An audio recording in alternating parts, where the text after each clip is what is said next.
के.व्ही. पेंढारकर महाविद्यालय डोंबिवली येथे तत्काळ प्रशासक बसवण्याबाबत शासनास विनंती. Doctor Mahendra Dahiwale, general secretary, doctor Babasaheb Ambedkar प्राध्यापक संघटना बिदाता महाराष्ट्र, डोंबिवली शिक्षण प्रसारक मंडळ डोंबिवली यांच्या वतीने चालवले जाणारे के.व्ही. पेंढारकर कॉलेज हे अत्यंत जुने, नावारूपाला आलेले व मुंबई विद्यापीठाला संलग्न असलेले हे अनुदानित महाविद्यालय आहे. आजपर्यंत करोडो रुपयांचे अनुदान शासनाने व विद्यापीठाने सदर महाविद्यालयाला दिले आहे. म्हणूनच तिथे अनेक इमारती, लायब्ररी, प्रयोगशाळा, जिमखाना इत्यादी उभे राहिले.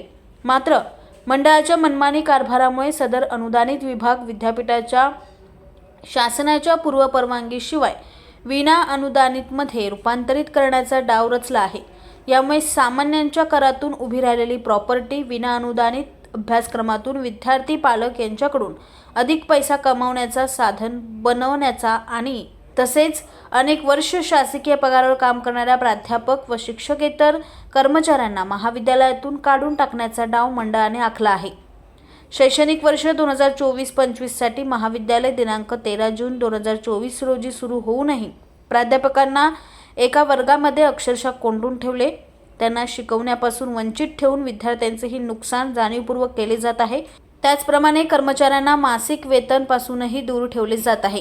विद्यापीठाचे व शासनाचे सर्व नियम धाब्यावर बसवून एकाधिकारशाहीने महाविद्यालयात दहशत निर्माण केलेली आहे. तरी या सर्व गंभीर प्रकरणाची आपण तातडीने दखल घ्यावी व खालील बाबी सुरळीत करण्यासाठी पावले उचलावीत ही विनंती. हे जे डोंबिवली शिक्षण प्रसारक मंडळाचे के.व्ही. पेंढारकर महाविद्यालय आहे हे 1979 पासून अनुदानित तत्वावर चालत आलेले महाविद्यालय आहे. ह्या महाविद्यालयावर शासनाचे 100% अनुदान मिळते. हे महाविद्यालयाची जी जागा आहे ती MIDC कडून शिक्षण पर्पजसाठी घेतलेली आहे आणि ह्या ज्या बिल्डिंगी 2 आहेत महाविद्यालयात त्या UGC कडून ग्रँट घेऊन स्थानिक श्रीमंत लोकांकडून काही पैशाची मदत घेऊन माननीय पेंढारकर साहेबांनी काही आर्थिक मदत केलेली आहे. त्याच्या आधारावर ह्या बिल्डिंगी उभ्या आहेत. ह्या आधी जे ट्रस्टी होते त्यांनी कधीच अनुदान बंद करण्याबाबत कधी अशी वाच्यता केली नाही.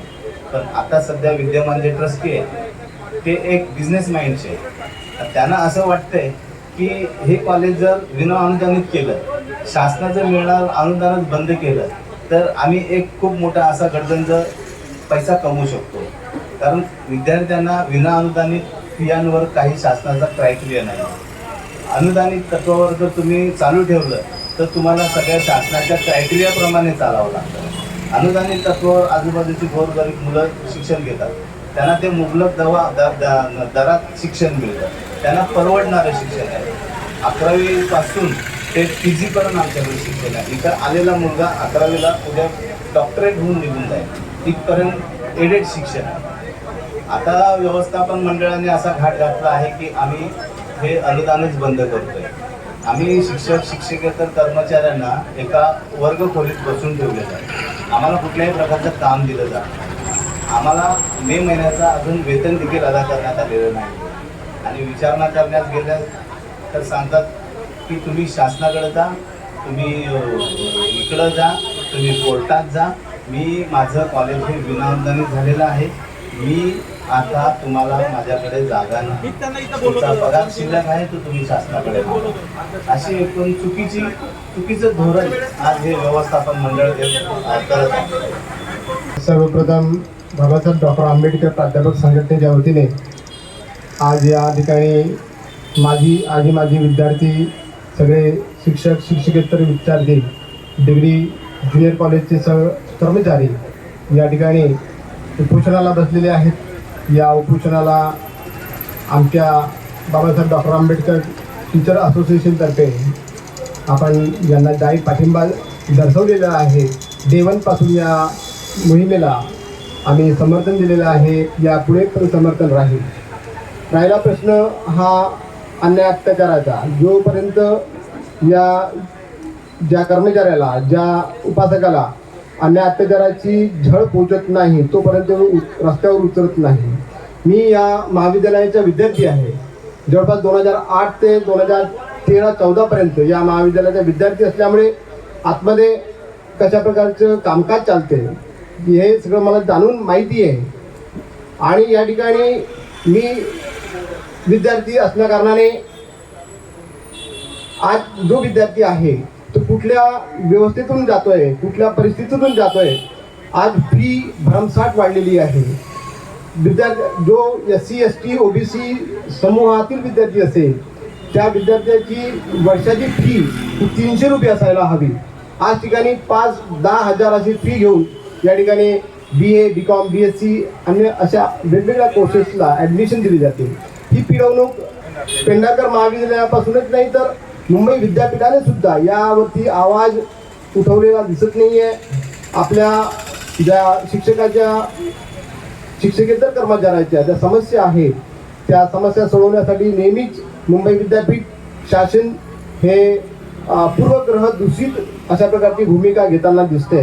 या अशा प्रवृत्तीचा आळा बसण्यासाठी ज्या ठिकाणी मोठ्या प्रमाणात जनसमुदाय या ठिकाणी एकवटतोय, हा प्रश्न फक्त डोंबिवली महानगरपालिकेच्या परिक्षेत्रातील महाविद्यालयाचा नाही तर संपूर्ण ठाणे जिल्ह्यातील नव्हे तर महाराष्ट्र राज्यातील हा प्रश्न आहे.